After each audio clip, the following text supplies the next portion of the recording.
લોકમત ન્યૂઝમાં આપનું સ્વાગત છે।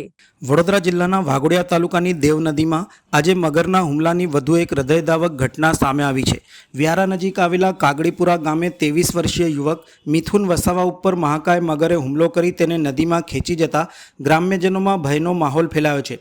મળતી માહિતી મુજબ મિથુન વસાવા બપોરના સમયે ઢોર ચરાવવા માટે ગયો હતો। ત્યારબાદ તે પોતાના મિત્ર સાથે દેવ નદી પાસે પાણી લેવા પહોંચ્યો હતો। મિત્ર ઉપરના ભાગે ઊભો હતો ત્યારે મિથુન કાર્બો લઈને નદીમાં નીચે ઉતર્યો હતો। એ દરમિયાન અંદાજે 10 થી 12 ફૂટ લાંબા મગરે અચાનક હુમલો કરી પૂંછડીની જોરદાર થપાટ મારી તેને પાણીમાં ખેંચી લીધો હતો। યુવકે બચાવવા માટે બૂમાબૂમ કરી હતી, પરંતુ મગરે તેને કમરના ભાગેથી પકડી નદીમાં ગરકાવ કરી લીધો હતો। ઘટનાની જાણ થતાં જ મોટી સંખ્યામાં ગ્રામ્યજનો નદીના કિનારે એકત્ર થઈ ગયા હતા। પોલીસ, વડોદરા ફાયર બ્રિગેડ અને વન વિભાગની ટીમો પણ તાત્કાલિક ઘટના સ્થળે પહોંચી હતી। ઘટનાના સાક્ષી બનેલા લોકોએ જણાવ્યું હતું કે મગર યુવકને મોઢામાં દબોચી 4 થી 5 કલાક સુધી પાણીમાં ફરતો જોવા મળ્યો હતો।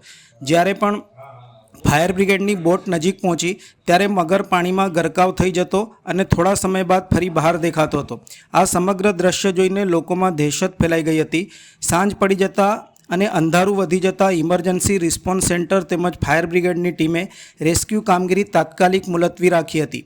ફાયર બ્રિગેડના જવાન પરવેઝ મંસૂરીએ જણાવ્યું હતું કે કામગીરી દરમિયાન ચેકડેમ વિસ્તારમાં અનેક મગરો પણ નજરે પડ્યા હતા।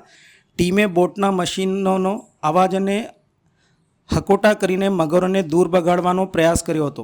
વ્યારાના સરપંચ ભૂપેન્દ્રભાઈ પટેલે જણાવ્યું હતું કે વિસ્તારમાં મગરોની વધતી સંખ્યાના કારણે લોકોમાં ભય વ્યાપી રહ્યો છે। માનવ જીવનની સુરક્ષા માટે વન વિભાગે તાત્કાલિક અસરકારક પગલાં ભરવાની પણ જરૂર છે।